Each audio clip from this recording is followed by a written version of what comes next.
আসন্ন লোকসভা নির্বাচনকে পাখির চোখ করে গঙ্গারামপুরে অনুষ্ঠিত হলো বিজেপির যুব মোর্চার যুব সম্মেলন।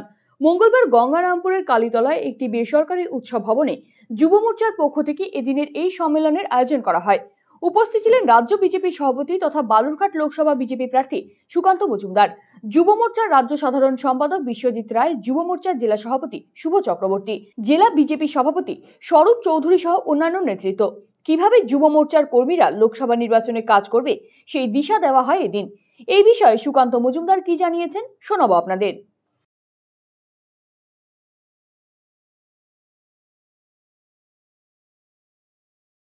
ওদেরকে বার্তা দিলাম এটাই যে যুব সমাজকে এই দেশকে সামনের দিকে এগিয়ে নিয়ে যেতে এগিয়ে আসতে হবে এবং যেভাবে নরেন্দ্র মোদীর নেতৃত্বে মাননীয় প্রধানমন্ত্রীর নেতৃত্বে ভারত বিশ্বগুরুর হওয়ার পথে চলছে, স্বাভাবিকভাবে যুব সমাজের পার্টিসিপেশন বা অংশগ্রহণ একান্ত প্রয়োজন। সেজন্য দুর্নীতিবাজদের হারাতে, সন্দেশখালীর ধর্ষকদেরকে হারাতে ভোট পদ্ম বলে দিতে হবে, এটা মানুষকে বোঝানোর জন্য যুব সমাজের কাছে আহ্বান জানাবো।